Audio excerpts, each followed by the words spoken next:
messieurs, bonjour. Sur cette vidéo, je vais vous aborder la modélisation et la commande vectorielle de moteurs asynchrones. C'est un cours que je dispense au sein de l'IUT de l'Indre pour la formation Budget 2i en troisième année sur le parcours énergie. Alors pour les personnes qui maîtrisent déjà tout ce qui est modélisation matricielle de la machine asynchrone, vous pouvez vous rendre au slide 37 qui aborde directement le contrôle vectoriel de la machine asynchrone. Alors, pour ce faire, au niveau modélisation, je vais revenir un petit peu sur la modélisation et la modélisation par deux circuits. Alors pourquoi? Parce que le modèle classique des machines n'est pas adapté pour l'analyse et la commande. Il s'agit d'un modèle non linéaire qui est multivariable et fortement couplé. Dans le but de faciliter l'étude des machines électriques, les ingénieurs et chercheurs du XXe siècle, le plus célèbre Park, Concordia, Clark, ont proposé des transformations mathématiques qui gardent l'aspect physique des variables. L'idée de base de la théorie des deux circuits s'articule sur le fait que pour n'importe quelle machine alternative, polyphasée, le principe de fonctionnement est le même, à savoir que le rotor interagit avec le champ magnétique tournant créé par le stator pour générer un couple qui permet au rotor de se mettre en rotation. Il conviendra alors de représenter les variables tournantes, champ et flux magnétique, par la suite courant et tension, comme des vecteurs dans un repère auto-normé. Ce repère peut être lié au stator, alpha, bêta, au rotor, alpha R, bêta R, au champ tournant du stator, dans le repère dQ, ou à un repère arbitraire, comme présenté sur la figure ci-contre.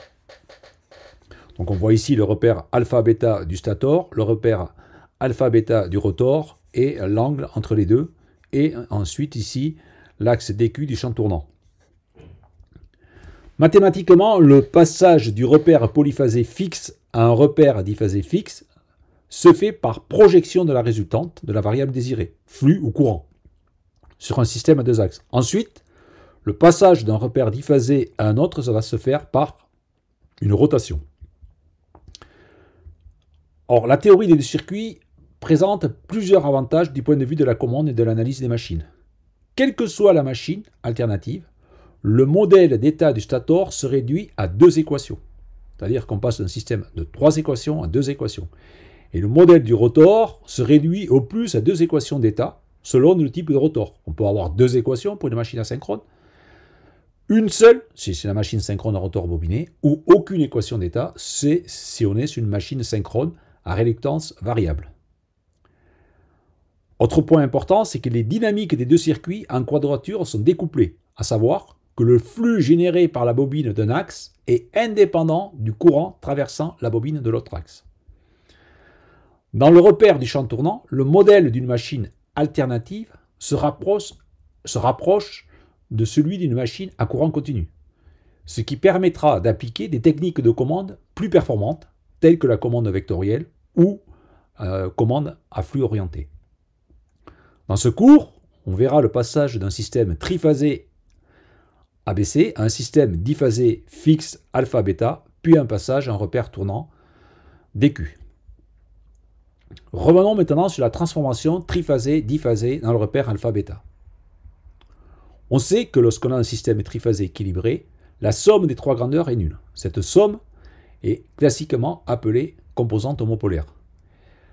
Le fait que la somme soit nulle, ça veut dire que une des grandeurs peut être établie en fonction des deux autres grandeurs.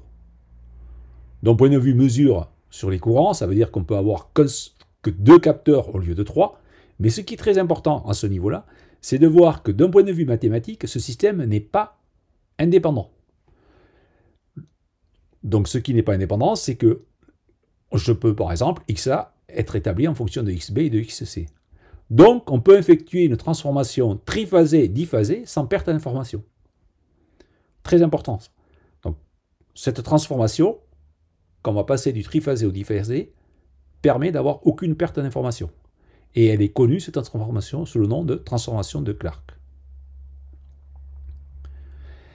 Lorsque j'aurai un vecteur triphasé, je pourrai l'exprimer en fonction d'une matrice C3,2 que multiplie un vecteur diphasé X alpha bêta.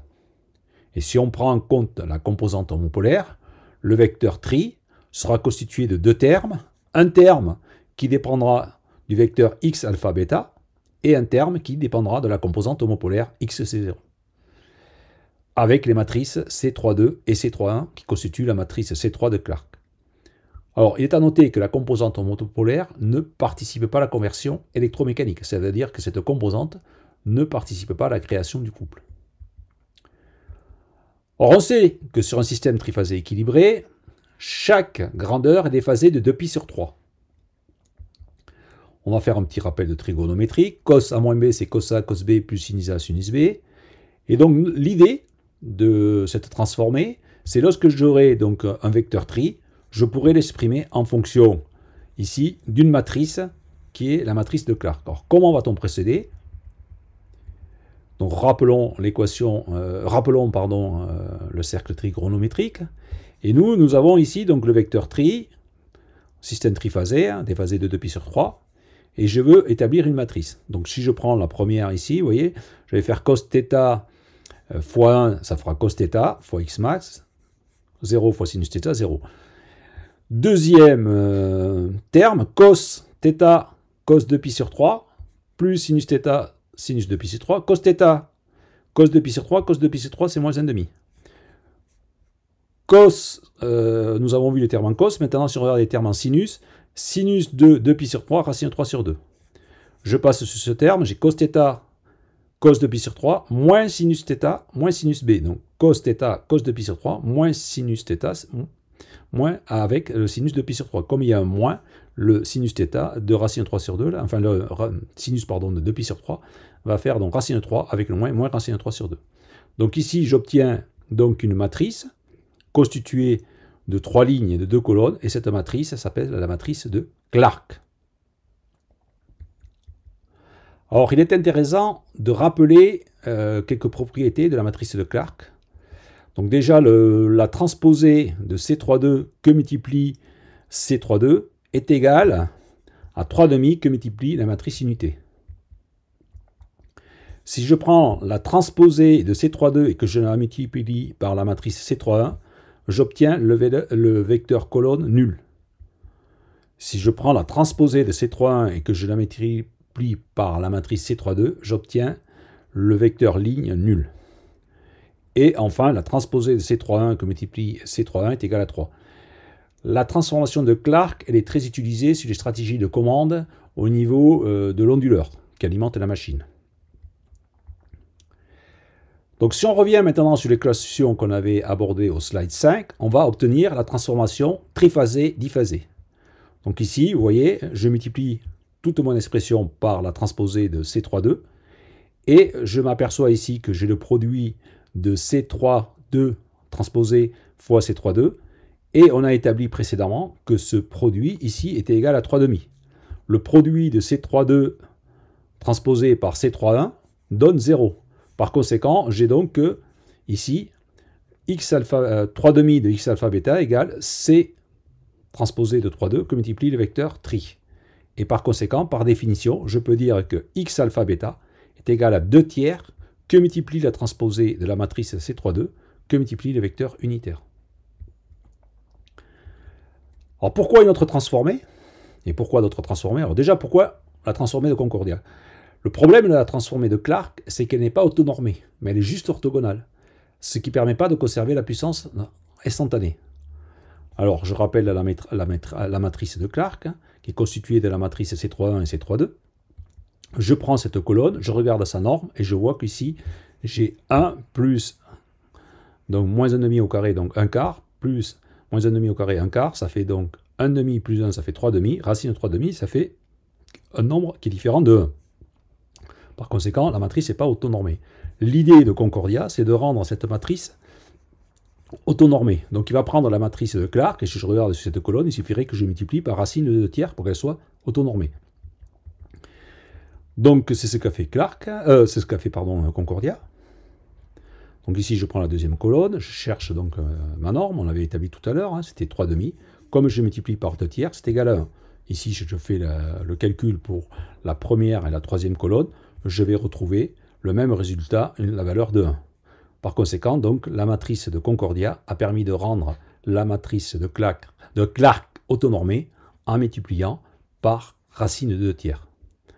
Autre propriété de cette matrice de Concordia, c'est une matrice qui est orthogonale, donc l'inverse est égal à sa transposée. Donc ça facilite les calculs puisqu'on n'a pas besoin de chercher des déterminants. Donc à la différence de la transformée de Clark qui n'est pas unitaire, la transformée de Concordia conserve la puissance et le couple, mais pas les amplitudes. Donc ça va être important pour la suite. Donc ici, le vecteur triphasé peut être décomposé en deux termes. Donc le produit de la matrice de Concordia 3,2 que multiplie x alpha bêta plus t3,1 x0. Avec donc la matrice de Concordia t3,2 ici et la matrice donc de Concordia t3,1 à ce niveau-là. Voilà les expressions de la matrice de Concordia. Donc cette transformation est souvent utilisée pour simplifier les opérations matricielles, mais aussi pour des raisons de symétrie de transformation directe et inverse. En résumé, sur la transformation de Clark et de Concordia, lorsqu'on veut passer d'un système triphasé ABC vers un système diphasé alpha bêta, si j'utilise la transformée de Concordia, je dirais que x alpha bêta est égal à t 2,3 x ABC. Si j'utilise la transformée de Clark, x alpha bêta, ce sera égal à c 2,3 x ABC. De la même façon, si je veux passer d'un système diphasé alpha bêta vers un système triphasé alpha bêta, je dirais qu'x ABC est égal à t3,2 x alpha bêta dans le cadre de Concordia, et dans le cadre de Clark, ça sera donc t3,2 qui sera remplacé par c3,2. Donc il faut bien garder en mémoire ces aspects-là.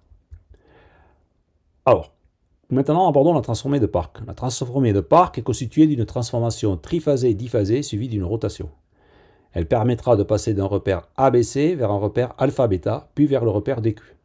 Le repère alpha-bêta est toujours fixe par rapport au repère ABC. Par contre, le repère DQ, lui, est mobile. Donc il va former avec le repère fixe alpha-bêta un angle qui est appelé l'angle de transformation de Park, que je vais noter maintenant en zeta. Donc l'axe de la composante D est dit axe direct, et l'axe de la composante Q est dit axe de quadrature. Donc c'est simple, hein.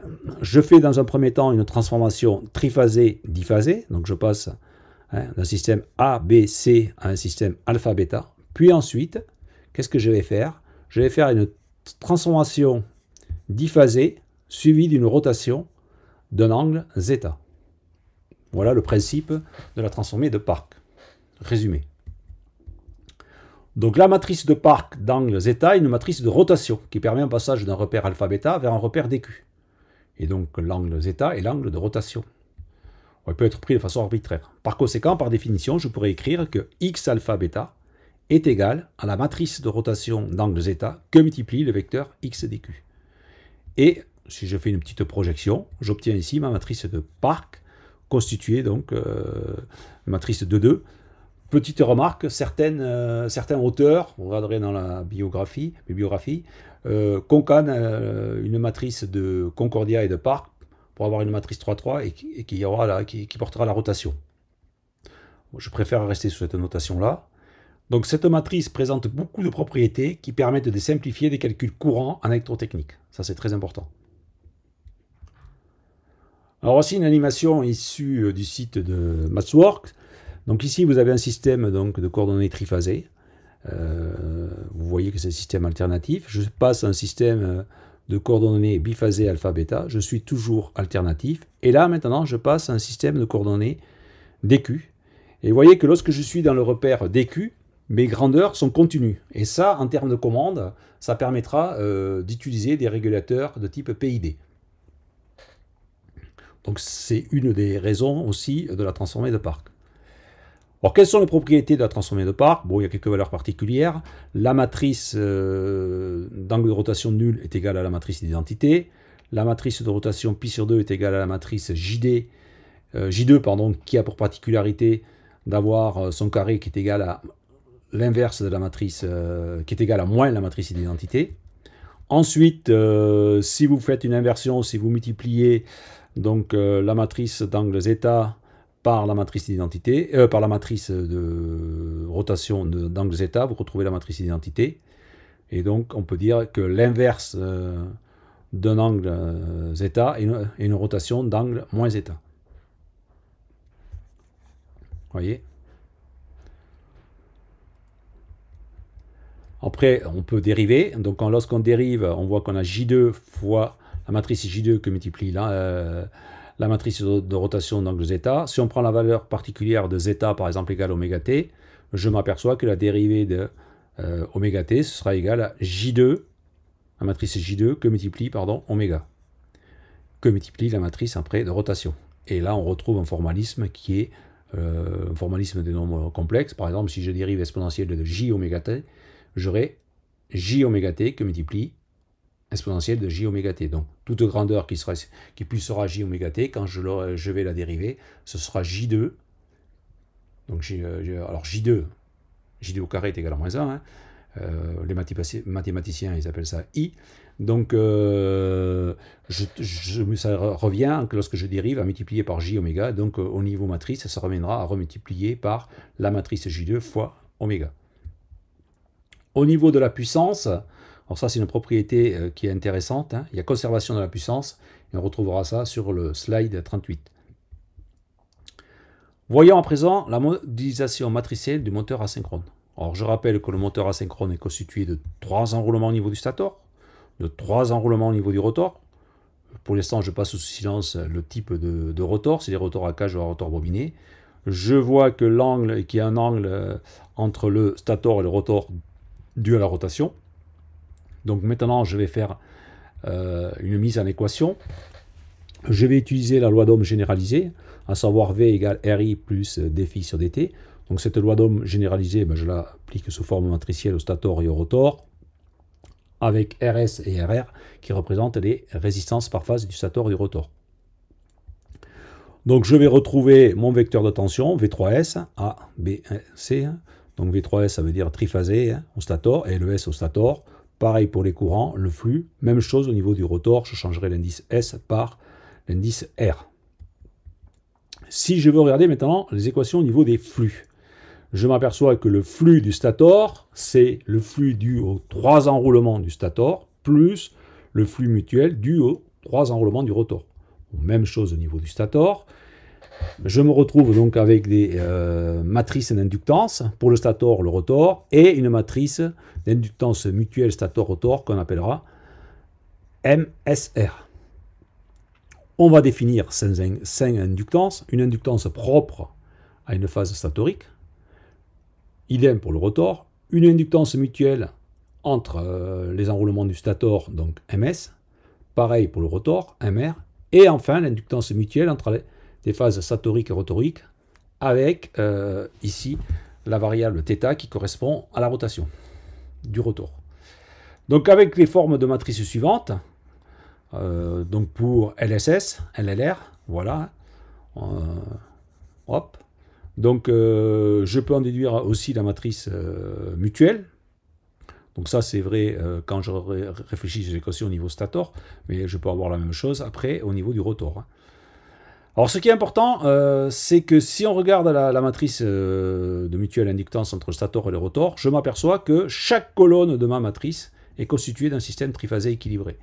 Et on a établi précédemment, lorsqu'on a fait la matrice de Clark, confère le slide 8, que ici je retrouve donc une matrice de Clark, C3,2, je multiplie par la matrice de rotation Pθ et par le vecteur colonne 1, 0. Et donc là, j'ai une écriture matricielle beaucoup plus simple de ma mutuelle, qui va être en déduite. Pardon. Pareil pour la mutuelle MSR, voilà, donc 3,5, tac, tac. Donc matrice de Concordia que multiplie la matrice de rotation de Park, que multiplie la transposée de T3,2. Alors maintenant, si je regarde la transformée de Concordia et que je l'applique au flux, donc je veux remplacer en fait mes vecteurs triphasés par des grandeurs diphasées homopolaires. Donc diphasé alpha bêta, homopolaire 0. Donc ici, je vois l'expression du flux. Je vais multiplier maintenant.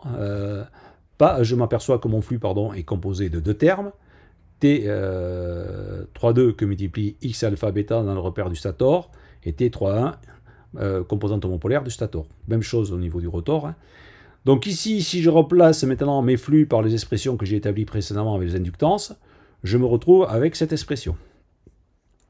Alors ce que je peux faire, vous voyez que si je multiplie par la transposée de T3.2, je vais avoir une simplification et je vais pouvoir en déduire ici hein, que le flux alpha-bêta au niveau de la composante alpha-bêta du stator est égal à ici une nouvelle inductance qui va dépendre des composantes alpha-bêta du stator plus la mutuelle qui va dépendre de la composante alpha-bêta du rotor. Si je multiplie par la transposée de la matrice T3.1, je trouverai la composante homopolaire.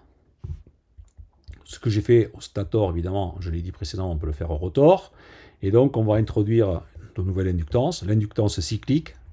Alors, l'inductance cyclique, hein, c'est en fait que on tourne sur les trois phases, d'où le nom du stator, puis après les trois phases du rotor, d'où le nom de terme d'inductance cyclique.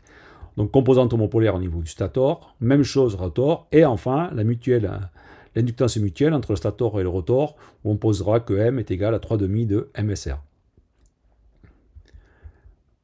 Alors, ce qui est important là, c'est qu'on constate que la composante homopolaire des flux encerclés par les enroulements du stator ou respectivement du rotor ne dépend que de la composante homopolaire des courants. Autre constat, c'est que les composantes alpha-bêta des flux encerclés tant par les enroulements du stator que par ceux du rotor ne dépendent que des composantes alpha-bêta des courants rotoriques et statoriques.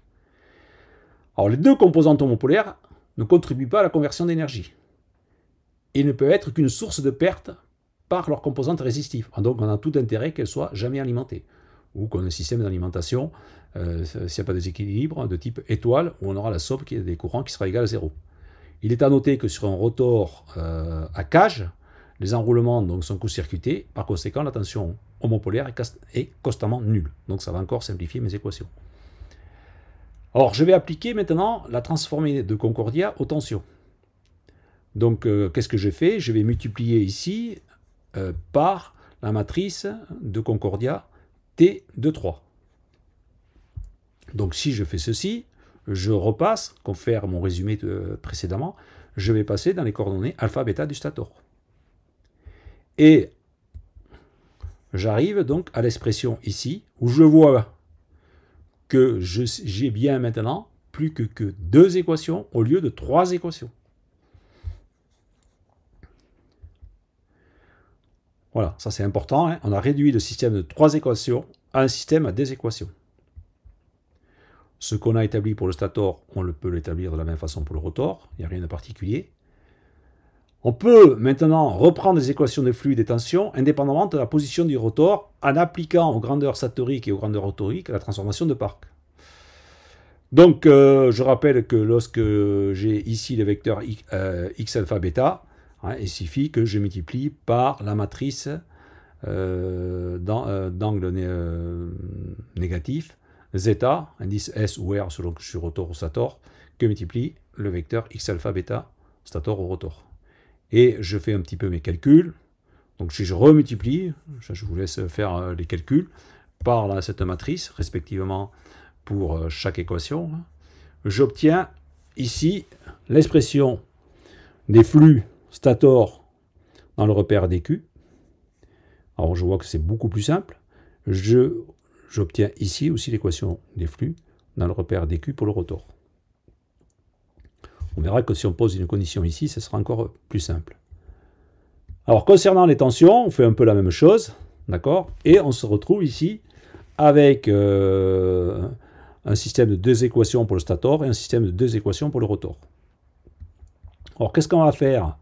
On va faire une petite transformation, donc ça je vous invite à l'appliquer à chaque terme du slide 33. Et on va obtenir ici le résultat suivant. Alors vous voyez que ça devient de plus en plus facile, puisque là vous voyez que vous avez la fameuse matrice de rotation, hein, qui est 1, 0, 0, moins 1, donc qui va permettre en fait, ici, ça, quand on écrit sous forme matricielle, hein, il faut bien voir qu'il y a 2 équations chaque fois, une pour l'axe D, une pour l'axe Q, et au total, donc là, ces 2 équations en font 4 quand on les décompose. Donc on notera que la pulsation, c'est rien d'autre que la dérivée de l'angle en fonction du temps, respectivement pour stator et rotor. Par conséquent, j'arrive à ce slide 35. Voilà, j'ai donc bien modélisé ma machine. Alors vous pourriez me dire, j'ai pas du tout compris la forme matricielle, etc. Si j'accepte la notion que lorsque j'ai un système polyphasé et triphasé, je peux créer la même machine avec un système d'axes D et Q, là, un raisonnement physique me permet de retrouver les équations. Alors, prenons le cas, par exemple, de l'enroulement D du stator. On voit qu'il est traversé par un courant qui va créer un flux. Donc, ce courant crée une chute de tension. Comme il y a un flux, il y a une force électromotrice, dite de transformation, comme sur un transfo. Ensuite, l'enroulement de quadrature va induire une force électromotrice de rotation. Et quand il induit cette force électromotrice de rotation, on fait plus pi sur 2. Donc vous voyez que si maintenant je fais plus pi sur 2, je m'aperçois que je suis opposé à l'axe D, d'où le signe moins. Je prends maintenant le bobinage Q du stator. Pareil, je fais circuler un courant, donc j'ai une chute de tension ohmique. J'ai une force électromotrice de transformation et j'ai une force électromotrice de rotation due à l'axe D. Si je prends mon axe D, je fais ma FM, elle vient ici, je fais plus pi sur 2, je suis dans le même axe que Q, d'où le signe plus. Ce que j'ai établi pour le stator, je l'aurai établi pour le rotor. Donc vous voyez que vous pouvez oublier toutes les transformées qu'on a fait avec Clark, Concordia, Park, et si vous admettez ça d'un point de vue physique, vous retrouvez les équations en résonant.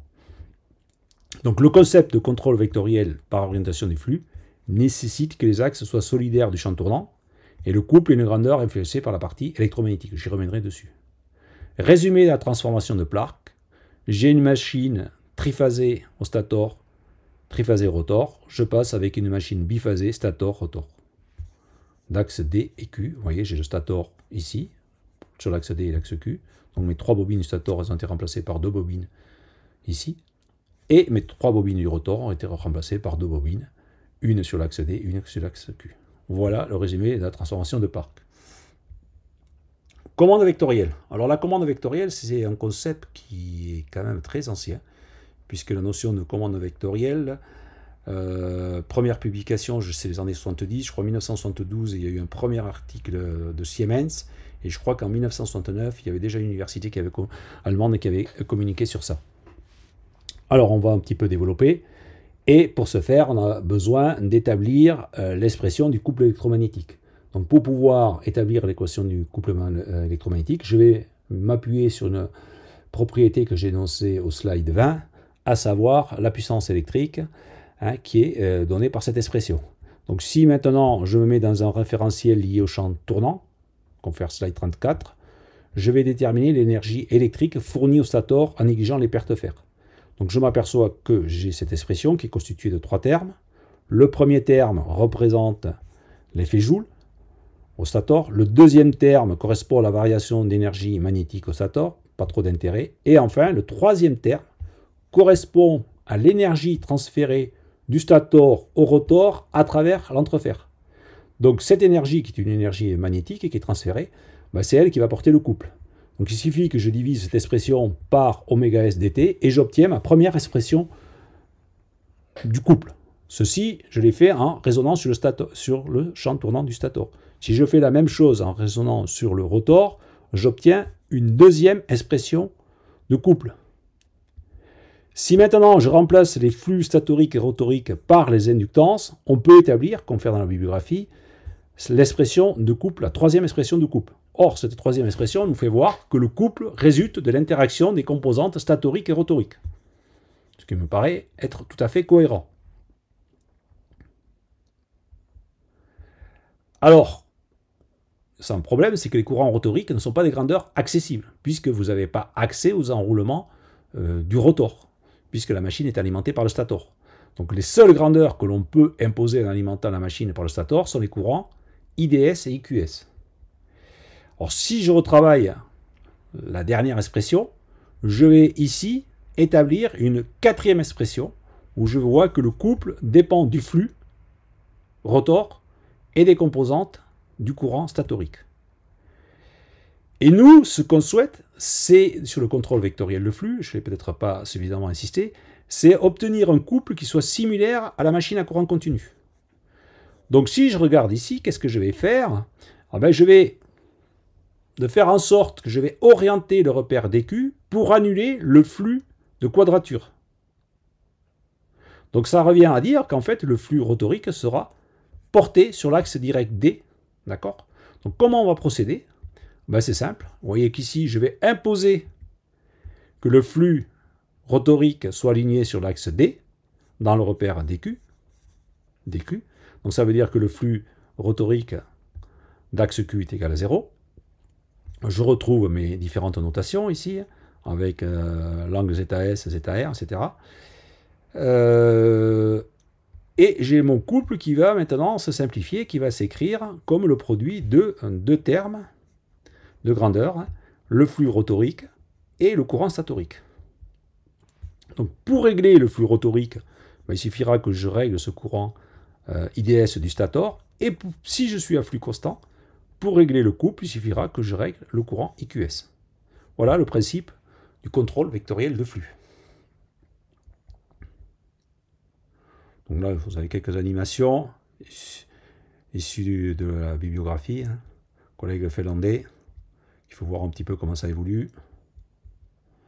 Alors si je reviens sur mon expression du couple, qu'est-ce que je peux voir? En fait, je me suis ramené une machine à courant continu. Parce que pourquoi? Le flux rotorique, il dépend seulement de la composante IDS, courant statorique. Donc ce flux, il joue le rôle de flux inducteur. Et il doit être maintenu constant comme sur une machine à excitation indépendante. Et le couple, si je suis à flux constant, il est proportionnel à la composante IQS du courant statorique, qui va jouer, lui, le rôle de courant d'induit. Et donc, on fera en sorte, au niveau de la commande vectorielle, de maintenir ces conditions, même en régime variable, contrairement à la commande scalaire, qui, elle, permet de travailler à flux constant jusqu'à la fréquence nominale. Et on vérifiera toujours que zeta stator moins zeta rotor moins pθm égale 0. Alors, une telle commande va exiger un contrôle fin des courants statoriques. Mais le problème essentiel, la parfaite connaissance des flux rotoriques afin de correctement imposer les courants statoriques par rapport à eux. Donc si je reprends mes équations ici, voilà, avec la composante donc, du flux rotorique en quadrature nulle, je simplifie mes équations. Je retrouve bien ici que c'est égal à 0 puisque je suis avec un rotor en court-circuit, donc la tension elle est nulle. Si je reprends les équations de flux, donc je vois ici que j'ai une information qui sera intéressante, parce que j'aurai une grandeur du stator que je pourrais exprimer en fonction d'une grandeur du stator. Ok? Donc ici, une grandeur du rotor que je peux exprimer en fonction d'une grandeur du stator que je peux mesurer. Je reprends donc les courants rotoriques, parce que ces courants rotoriques, je n'ai pas accès. Donc comment je vais les déterminer? À partir de mes expressions. Voilà, ici, le courant ID du rotor dépend du flux et de la composante IDS, et le courant IQR dépend de IQS. Si j'injecte ça, vous voyez par exemple si j'injecte ça à ce niveau-là, dans l'expression du flux QS, j'aurai LS IQS plus MSR IQR. IQR c'est moins MSR sur LR, donc MSR que multiplie moins MSR, ça fait moins MSR au carré, que divise LR que multiplie IQS. Donc je peux mettre IQS en facteur et LS, donc ça fera LS facteur de 1, pardon, facteur, donc ici, comme je veux multiplier par LS, il faut que je redivise par LS, et ce terme ici sera d'autre que le coefficient de Blondel qui donne une information sur, ou une estimation si vous préférez, sur les inductances de fuite du moteur. Donc ce que j'ai fait à cette équation, je reproduis cette équation ici, et voilà mes expressions de flux au niveau du stator.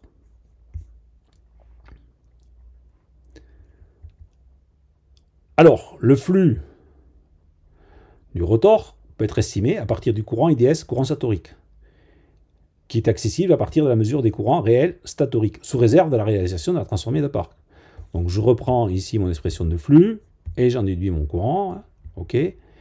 Et quand on a la dérivée, donc on remplacera, on va passer dans le domaine de Laplace. Quand on a la dérivée, donc dans Laplace c'est S, hein, et ou P selon si on reste sur une notation purement française. Moi je préfère S parce que c'est voilà, c'est universel. Et donc je me retrouve ici avec cette équation. Et donc je peux dire ici que le flux rotorique, c'est une fonction de transfert du premier ordre qui dépend de la constante de temps rotorique que multiplie le courant du stator. Alors, le réglage de l'amplitude du flux rotorique à sa valeur de référence est obtenu par action sur le courant IDS. On le voit par cette relation. Alors, cette valeur de référence peut être soit le signal de commande si on a un régulateur de flux, donc c'est ce qu'on appellera une commande directe du flux, soit indirectement en négligeant la dérivée du flux rotorique. Alors attention, quand on regarde cette équation ici, on s'aperçoit que le flux rotorique dépend de la constante de temps rotorique qui est le rapport L sur R. Et sur une machine asynchrone, cette grandeur, elle peut évoluer, puisqu'elle va dépendre de la température et des courants rotoriques. Donc ce que je vous dis, c'est qu'en cours de fonctionnement, la constante de temps rotorique évolue. Donc ça, c'est quelque chose qu'il faudra prendre en compte dans la commande vectorielle de flux. Autre chose, on veut, pour avoir un découplage, un parfait alignement de l'axe D avec le flux rotorique. Donc pour ce faire, il faut imposer quelque chose aux angles ZR et ZS qui interviennent dans la transformation de Park. Si on reprend les équations, on voit ici qu'on a une information sur la pulsation. Or, je rappelle que la pulsation rotorique serait autre que la dérivée de l'angle ZR par rapport au temps.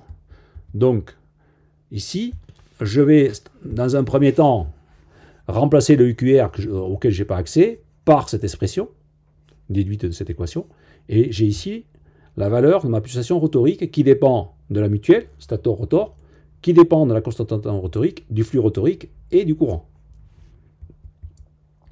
Donc si je veux avoir donc c'est zeta, ben voilà, il suffit que j'intègre. Et pour avoir la pulsation donc statorique oméga s, on peut la reconstituer à l'aide de la vitesse. D'accord? On avait établi l'équation tout à l'heure. Donc on remplace maintenant, puisqu'on connaît la valeur de zeta r. Donc ça veut dire qu'ici, on devra connaître, on devra mesurer la vitesse de la machine.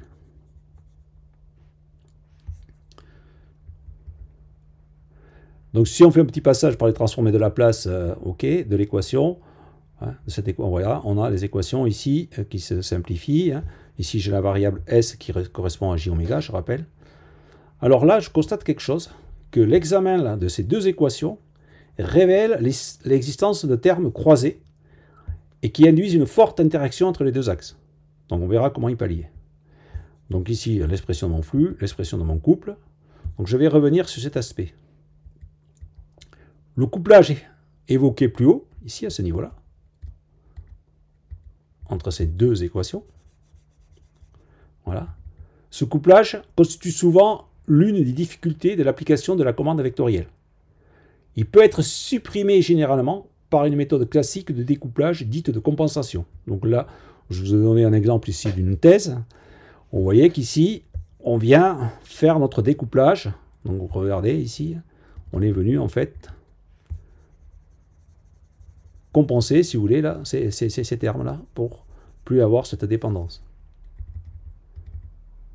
Donc cette solution de compensation ici peut, non, cette méthode ici de compensation, parce qu'il en existe plusieurs, celle que je vous présente là, elle présente l'inconvénient d'utiliser les composantes et les courants mesurés, qui peuvent être, puisque c'est ISQ, ISD, donc qui peuvent être perturbés par les bruits de mesure et par le contenu harmonique des courants de phase. N'oubliez pas que vous allez alimenter soit votre machine par un onduleur de tension ou un onduleur de courant, et donc vous aurez des harmoniques.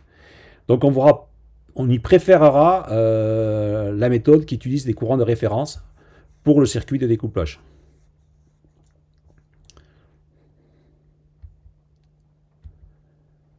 Alors, quelle est la stratégie de contrôle vectoriel dans un référentiel lié au flux rotorique? Le contrôle de couple basé sur ces équations précédentes du slide 48 utilise deux méthodes de contrôle, le contrôle direct du flux orienté ou le contrôle indirect. Le contrôle direct, ça veut dire qu'il faut, pour avoir l'orientation du flux, avoir accès à l'amplitude et la position du flux à partir de capteurs à effet Hall. Donc si on utilise des capteurs, évidemment, le coût de la machine ne sera pas le même. Et il y aura en plus d'autres soucis. Donc on aura effectivement un contrôle robuste, mais on aura un contrôle coûteux, et à quelque part, ça pose un problème. Alors sachant qu'il faudrait quand même toujours relativiser, ce que les gens oublient, c'est que le coût de fonctionnement d'un moteur, c'est sur sa durée de vie, c'est 1 à 2% par rapport à la consommation sur la durée de vie. Alors l'orientation directe du flux, quant à elle, deuxième stratégie de commande, elle utilise une technique d'anticipation pour calculer la position du flux en utilisant la position actuelle du rotor et la position de référence et la fréquence de glissement. Donc cette dernière technique est très utilisée car elle ne fait appel à aucun capteur ni modèle de flux. Néanmoins, elle est sensible aux paramètres parce qu'elle va dépendre de la constante de temps rotorique avec ce que j'ai déjà énoncé comme problématique. Là, vous avez donc la contrôle vectoriel indirect par orientation du flux avec la terminologie anglo-saxonne. Donc ici, en vert, vous voyez qu'à partir de cette équation, je peux retrouver donc, ici ma consigne IDS. Ici, à partir de cette équation, je peux retrouver ma consigne QS. Et là, je suis en plein dans la commande indirecte ici, par cette commande, pour pouvoir appliquer la transformée de Park, l'angle θs. Donc ce diagramme de contrôle, là, il est issu de la thèse de M. Bajli, donné en référence. Voilà donc le schéma bloc, on va expliciter. Donc vous retrouvez donc une boucle de vitesse, courant, une transformée inverse, on l'a vu. Donc si je regarde ici la boucle vitesse, elle est régulée à travers la boucle externe. Donc vous avez ici un régulateur. En sortie de vos régulateurs, donc vous allez avoir une limitation. Ici, vous allez avoir le couple. Et quand je vais passer au travers de cette expression, j'aurai la consigne en courant IQS. Et vous voyez qu'ensuite, j'aurai une limitation. Pourquoi? Parce que je vais éviter d'avoir une surcharge du moteur, d'accord?